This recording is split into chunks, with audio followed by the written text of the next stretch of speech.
Hello everyone, it's Football Corner again. Welcome. Music and football have always gone hand in hand. From time immemorial, almost every club these days have a chant, which you'll always hear blasting from the speakers in their stadium. But what you probably don't know is that the most of these chants have interesting backstories that date back so many years. Well, we're here to tell you all about that today. Make sure you stick around for the last chant. You will already surprised. These are Popular Club Chants and the stories behind them. Let's start with the hottest chant in football right now. Hey Jude, Real Madrid's new boy, Jude Bellingham, is already a fan favorite, and we've been hearing fans sing the chant for him because, you know, his first name. They don't even have to change and lyric in the chorus. But over in England, you can't go a day at the Etihad without hearing this song blasting from the speakers. And when you think about it, it's pretty strange because the song is by the Beatles, a group from Liverpool City's biggest rivals. So, here is a story. In 1968, Man City won the league for the first time in 31 years after coming back from the third tier of English football, so it meant a lot to the fans. That same year, the Beatles released Hey Jude, one of the biggest songs of their career, and it didn't take long for it to become associated with Manchester City's reassurance. But did you know that Brentford also started using it in the 70s when Peter Gilham, a former stadium announcer, played it? The stadium for a lady named Jude Kaufman, and before he knew it, what started as just a sweet little gesture for a friend grew into a club tradition. The chorus stuck, and fans just turned it to their anthem, replacing Hey Jude with Brentford. Liverpool have recently adopted Dua Lipa's One Kiss as a chant, and it all started at the 2018 Champions League final. Dua Lipa performed the song before kick-off, and the Reds happened to the love song. They would have hoped to end the night by planting one kiss on the trophy, but unfortunately they lost to Madrid. It didn't matter, though. The song became a fan favorite at Liverpool, and they were seen singing in its celebrations of their EPL Cup win in 2022. Let's now look at what's perhaps the most iconic chant in world football. You'll Never Walk Alone. Gary and the Pacemakers did a cover of it in 1963, and it made the song as instant classic. It was during that period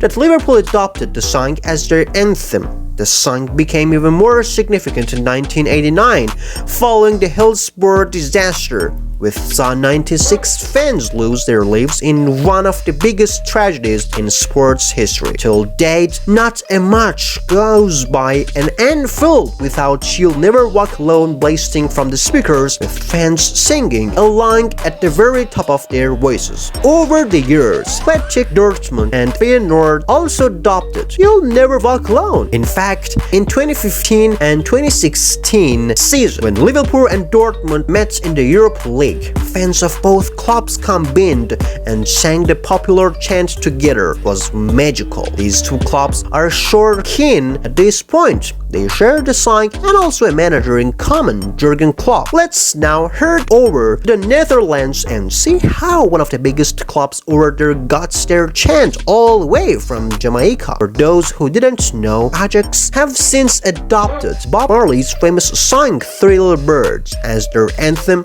but the story about how that came about is just so random. Ajax faced Cardiff in a friendly, and after the game, Dutch club asked its fans to stay back just for a little entertainment. While they waited, the DJ played Three Little Birds, and it was an instant hit for the fans. From that moment, Ajax fans decided not to worry about a thing, cause every little thing is gonna be alright. 10 years later, Bob Marley's son was in the John's Cruyff Arena performing the song Live in 2021 on the 40th anniversary of Bob Marley's death. Ajax made a special jersey with three little birds at the back in green, gold, and red stripes, colors often associated with reggae and resta culture, to celebrate the man who gave them their chant. Up next is the Glory, Glory Man United. It's a Christian chant which goes Glory, Glory, Halaja. Man United just replaced Halaja with Man United and had it recorded in 1983 ahead of the FA Cup final. They've been singing this song ever since. since. Pretty ironic,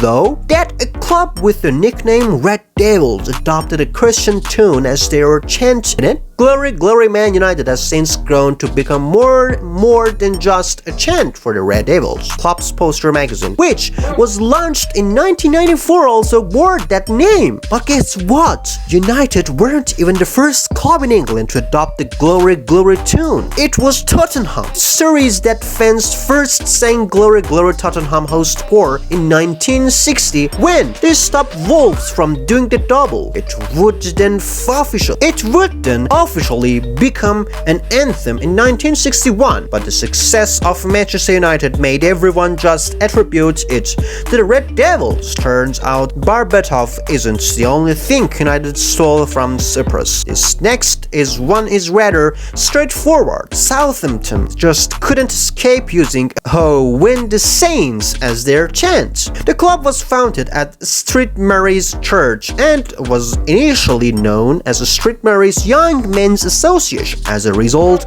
of their foundation in St. Mary's, their stadium is named St. Mary's and their nickname is the Saints, so it would have actually been more surprising if Southampton didn't adopt "Oh, win the Saints" as their official club chant.